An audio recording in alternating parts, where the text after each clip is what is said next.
Hello, BookTube. I have a tag for you today. It's the Spring Green book tag, which was created by J.D. Archer, and I was tagged by Ben Sanders. And the premise is very simple. Just pick some green books from your shelves and talk about them a bit. Ben settled on 5 books and ended up doing 6, so I thought I would settle on 5 as well. Starting with this one. This is the A. Norman Jafar's version of the poetry of William Butler Yeats. In just a lovely bright green paperback. I have had many editions of Yeats in my time, but I really like this one, even though it's a paperback. I've reinforced it. It's got all the major poems and a gigantic amount of appendix material, and that suits my. I have other versions of Yeats on the shelves, and I always go to this one. So, if you see this bright green book at the poetry section of your used bookstore, by all means, it's a good version of Yeats to have. The next one is from the Penguin Live series. It's a kind of a light green. It's Elizabeth Hardwick's biography of Herman Melville, in which she does in 150 pages what most of Melville's biographers can't manage in 600 pages. It's an incredibly good uh, look at Melville's life and overview of Melville's work in a book so small you can put it in your pocket. That's fantastic. I've mentioned before on this channel that the Penguin Live series had some real great volumes, and this is one of the best of them all. And then this next one I got 2 years ago from the publisher, from Penguin, and I just never talked about it on this channel. It's Herzog by Saul Bellow in this green. He's got a fountain pen on the spine because Herzog is an inveterate letter writer, and I mentioned on this channel before that I have not liked Saul Bellow for most of my life, most of his career. But I have recently, I make a point of going back to authors that I don't like and trying them again to see if maybe it was me.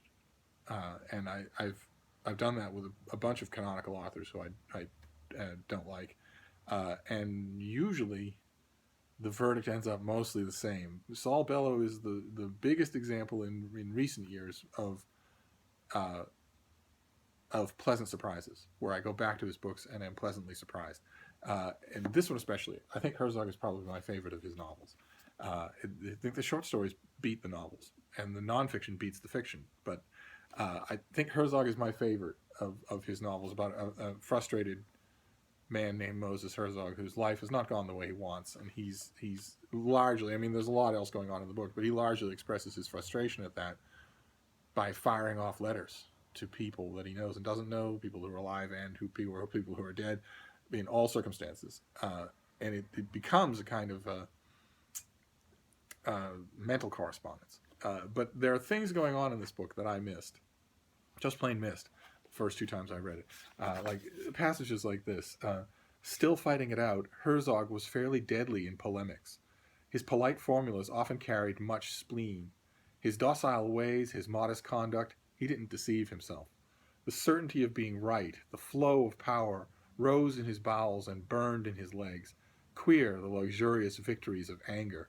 There was passionate satire in Herzog. Still, he knew that in the demolition of error was not it.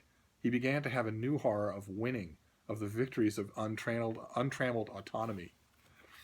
There's a there's a high comedy in that that I missed, and once you see it, once you twig to that frequency, you see it all through the book, and I bet through all the other books as well. So I had to grab Herzog for this tag. And the next one, also bright green in its new trade paperback, is Kingdom Come.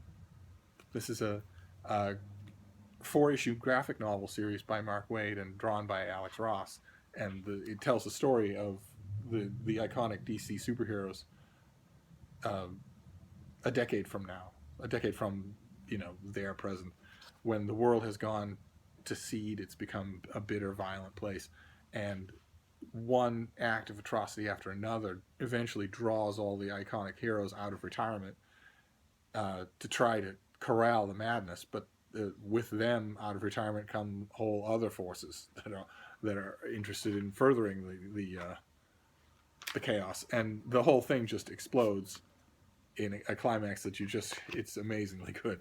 It's an amazingly good book. When I heard it announced and then saw the first issue, I was worried because big issue big ticket graphic novels like this tend to misinterpret Superman, my favorite DC character, and this one doesn't at all. It's just wonderful. And the 3-page epilogue at the end with Superman, Batman, and Wonder Woman is worth the price of admission on its own.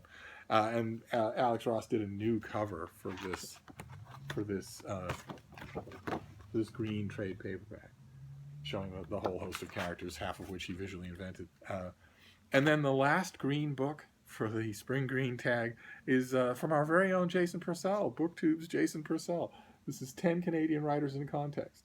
He helped to edit it, and it's a volume of 10 CanLit authors from the whole breadth of the CanLit spectrum, and it's done in a way that anthologies really should be done, which is that you get a really good, well-chosen snippet of the prose, and then you get an appreciative, interpretive essay to go with it. So it's not just a bald anthology with a few footnotes, indicating birth dates and death dates.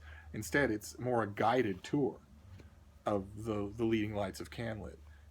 And Jason had a copy sent to me, which I'm very grateful for, and I read it and really liked it. It's a slice into a new world. If you don't know CanLit, this is a perfect way to learn it, to get a sense of its rhythms and its preoccupations, and his sensibilities are all throughout. So I had to include this as well.